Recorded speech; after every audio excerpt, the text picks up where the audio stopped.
Thank you. I want to welcome everyone here to the State Department. I wish it was on a happier occasion, although we do have things to celebrate in terms of Americans that have been returned, but also we remember those who have not returned.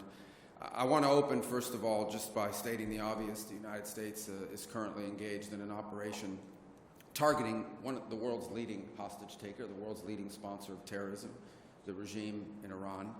And first, I think we would all take a moment both to offer our thoughts, our prayers, and our condolences, and to honor the families of those who have fallen, the 7 Americans who have lost their lives in the initial hours of this operation.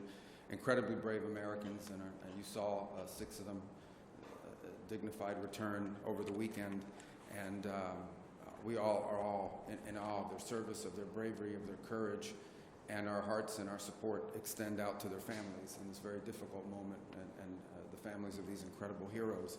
And heroic things are happening all the time, some of which will never make it to the headlines, but American men and women in uniform are conducting an extraordinary mission with extraordinary efficacy and efficiency and impact. The goals of this mission are clear, and it's important to continue to remind the American people of why it is that the greatest military in the history of the world is engaged in this operation. It is to destroy the ability of this regime to launch missiles, both by destroying their missiles and their launchers, destroy the factories that make these missiles, and destroy their navy. I think we are all seeing right now the threat that this clerical regime poses to the region and to the world. They are trying to hold the world hostage. They are attacking their neighbors. They are attacking neighboring countries, their energy infrastructure, their civilian population. They're attacking embassies. This is a terrorist government. This is a terroristic regime.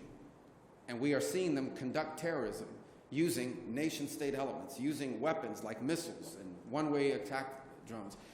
And the objective of this mission is to destroy their ability to continue to do that. And we are well on our way to achieving that objective every single day with overwhelming force, with overwhelming precision. The military, the United States military, the men and women in uniform are conducting an extraordinary operation. There are not a lot of cameras down there covering what they're doing, as opposed to some of the other images that you may see from some of the cities and capitals nearby. But I want everyone to know your military is getting the job done, and every single day, this regime in Iran has less missiles, has less launchers, their factories work less, and their navy is being eviscerated. And the world is going to be a safer and a better place when this mission is accomplished. And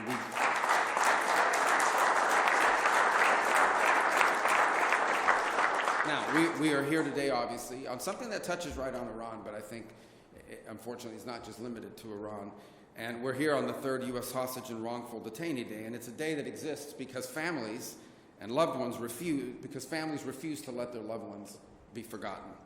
We have this day to celebrate those who return, to honor those who perished in captivity, and commit to returning those who are still in detention and holding also the perpetrators of this accountable. Last year marked 10 years of what they call SPIHA, and the Hostage Recovery Fusion Cell. These were entities that were created with a specific mission of bringing Americans who were justly detained, bringing them home. And because of this mission, because the heart of this mission really can be captured in one word, and that one word is homecoming, reuniting people to their loved ones. 4 years ago, 50-plus families in the Bring Our Families Home campaign created the flag that flies here today. It's a symbol of solidarity. It's a symbol of resolve. It's flown in honor of Americans brought home over the past 3 years and the Americans yet to be brought home to their families. And many of the families and of the returnees and the advocates who made those moments possible are with us here today. And we want to thank you for your advocacy, for never allowing us or anyone to forget of those Americans that are unjustly detained. And we're especially grateful to those who themselves were detained. You know, it would be perfectly understandable if you decided, I'm back home, I'm going to go on with the rest of my life. Your willingness to step forward, to tell your stories, and to ensure that other Americans who are similarly situated to the way where you once were are not forgotten. We're truly grateful. Your persistence, your courage, your love for your family members continues to drive this effort in days like today.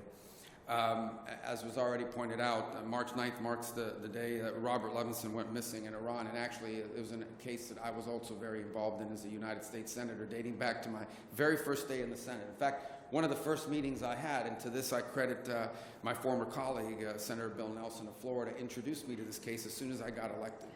And because of Schlavitz's ties to Florida. And we remained on that case throughout my career in the United States Senate, and it's one we will not forget. It's indicative of two things: the fact that Americans are taken all over the world, but it is particularly a reminder of the nature of the regime that we're dealing with in Tehran.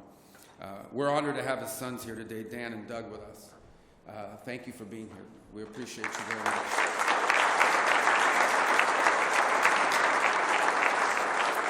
And so today, in recognition of their extraordinary dedication, and really everyone's here, but in particular, we've dedicated the flag flown here today to the Levinson family. And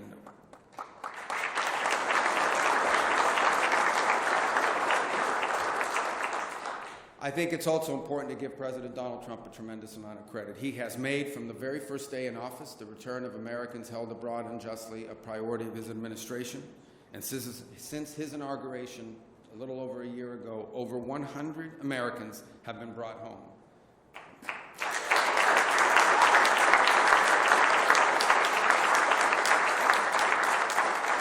And by the way, here at the State Department, Adam and his team have done long working with our partners in the FBI and really across the interagency have done a phenomenal job in facilitating that, and they deserve a lot of credit as well. But the president isn't just focused on homecomings. He's also focused on ending the cycle of exploitation, of saying enough is enough, of ending the cycle in which Americans are somehow viewed as a valuable commodity that you can grab an American, you can unjustly hold them, and then try to trade them later on for some diplomatic concession or some political concession. We have to end that cycle. We have to make sure that Americans are no longer viewed as targets of opportunity around the world, and people and nation states and terroristic regimes like the one in Iran know that there are consequences for doing that. And that's why we established the state sponsor of wrongful detention designation. In essence, designating governments and entities that specifically use this as a tool of leverage to their benefit and to our detriment. They view Americans as a commodity that they can grab onto and then trade in the future. That cycle has to stop, and that's why this designation now exists. And that's why, we're the first, I believe, country we designated right under this authority on February 27th was this clerical terroristic regime in Iran. Because when it comes to hostage taking, there has been no worse offender in the world than the clerical regime in Tehran. They are the worst offenders in the world of terrorism, and they are the worst offenders in the world of hostage taking from the very early days. And so they were our first designation. They were founded, unfortunately, on an assault on the brave men and women of our foreign and civil service that were located there in Tehran. And the message is going to be very clear. The United States will not tolerate hostage diplomacy. They're not going to tolerate, we're going to continue to hold that regime accountable, and all other regimes that engage in this accountable for these practices. So, in closing, let me just say, today we honor those who are still waiting. It celebrates those who returned, and it remembers those whose homecoming came sadly and tragically in a different way. But our mission, even as we remember and honor those from the past, our mission is forward-looking. We believe in homecomings. We work for homecomings. And under the President's leadership, we will not stop until every single unjustly detained American is brought home. Thank you.